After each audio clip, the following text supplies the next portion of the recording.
Hey guys, what is going on? My name is Yen and I'm here to help you understand your everyday tech one video at a time. And today we're taking a look at the Apple Watch Series 6. I will not let us fade away. It's not a price I wanna pay, and it's not too late. No, we lost our purpose, chasing all that surplus. You were all that I need. I feel that we can break free. We can still go back there to a place with no cares. We can turn this ship around. We can turn this ship around all the way back home. Chasing all that we do not have. Chasing all that we don't have. Chasing all that we do not have. Of course, included in the box is the Apple Watch itself, the Apple Watch magnetic charger, with no power brick this time. And if you notice that there was no crispy plastic in this unboxing, it's because I used Apple Watch Studio to get a custom band. This is the charcoal sport loop.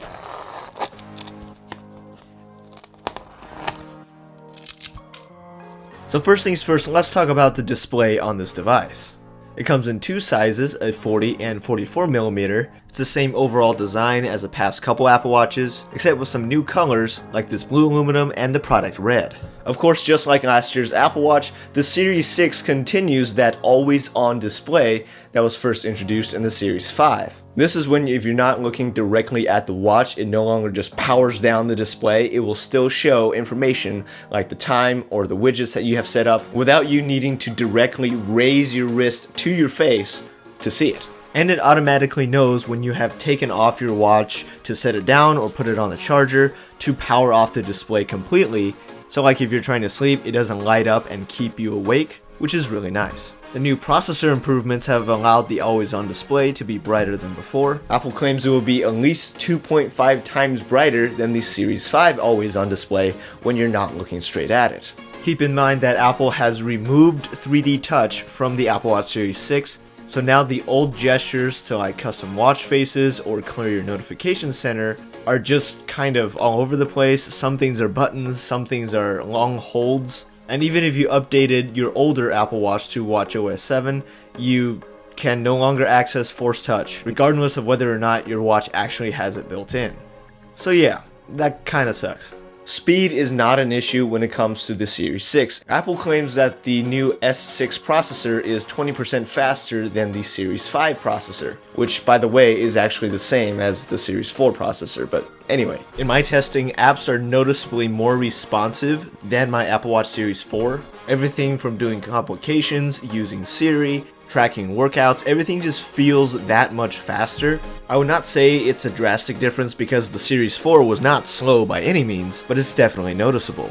I also noticed that when you're doing a lot, like tracking workouts, the Series 6 gets noticeably less warm than the Series 4, which is due to the more efficient processor, so I think that's a nice addition. In case you haven't heard already, the newest feature with the Apple Watch Series 6 is the blood oxygen sensor. You can actually see the new sensors on the back of the Apple Watch, whereas before you only had the green lights that monitored heart rate. Now you also have red and infrared lights that monitor blood oxygen. And when I say blood oxygen, I mean the concentration of oxygen in your blood. But honestly, I would take this feature with a grain of salt because this is still not a professional medical device.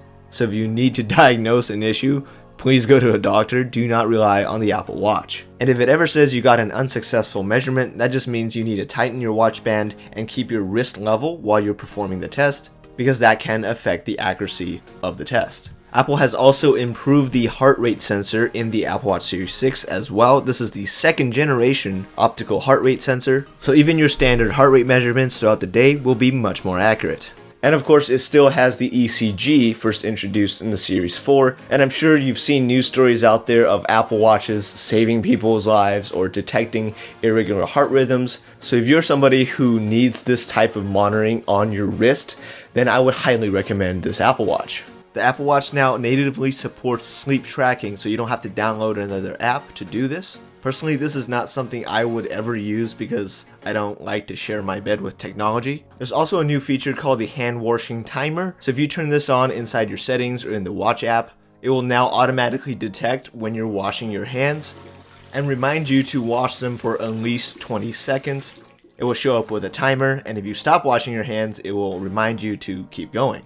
Don't worry, this isn't gonna trigger if you're just rubbing your hands together or anything else. By the way, if the video has been helpful so far, be sure to leave a like. That would be tremendously helpful. And if you didn't know, YouTube doesn't actually notify you of new videos if you just hit the subscribe button. You have to hit the bell icon as well, which is, I don't know, kind of weird, but so be sure you hit that subscribe and the bell to be notified of new uploads. Now, for the most part, these sensors don't give you any new workout tracking options. They're really just there to increase accuracy. In other words, you're going to get the same type of workout options on the Series 5 and Series 4, but not the Series 3 and older because they had older sensors.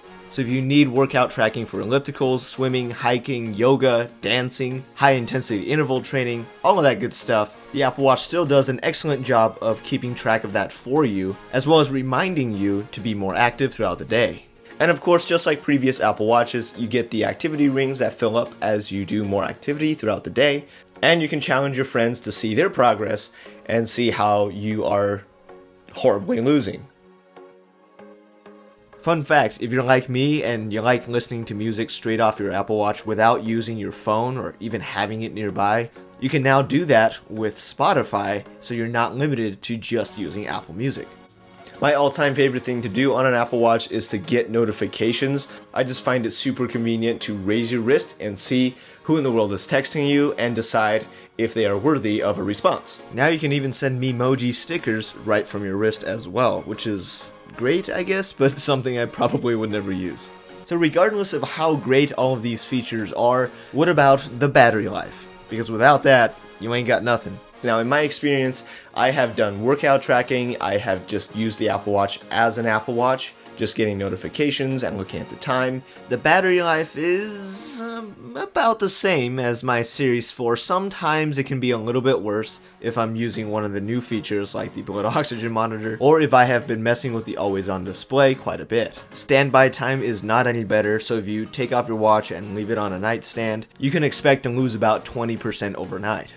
If you didn't know, watchOS 7 actually gives you the battery health option just like on the iPhone, so if your maximum capacity on your old watch is below like 80%, I would say you should upgrade your watch just so you can get that full capacity. Because once you dip below that point, that's when your battery life starts getting really bad. You can't hardly make it through the second day. I will say that using the always on display does seem to drain my battery quite a bit, especially if I'm in a bright environment. I'm assuming because it's trying to pump that 2.5 times brightness that we talked about earlier. You can go into the settings and turn this off, but honestly, this is like the only major feature you can see on the Series 6. So, I don't know. It's kind of weird. So is this watch worth buying? Nah, not this time. Personally, I don't really use the ECG feature on the Apple Watch. I've had it on my Series 4 for 2 years now, and I've only used it maybe twice, and that was just to play around with it. In fact, I don't even think Apple wants me to use it because they say you're supposed to be like 22 or older, and I am not. I also suspect that I will not use the blood oxygen sensor simply because I really don't need something like that. And if you're somebody who doesn't need the ECG or the blood oxygen monitor, I really don't see a reason to get this Apple Watch other than buying it specifically for the new colors. So if you have an Apple Watch Series 5, do not upgrade. It is not worth it unless you specifically need the blood oxygen sensor. Even if you have an Apple Watch Series 4, it's really not that big of an upgrade. But if you're coming from a Series 3 or older, then yeah, I would say this would be a significant upgrade.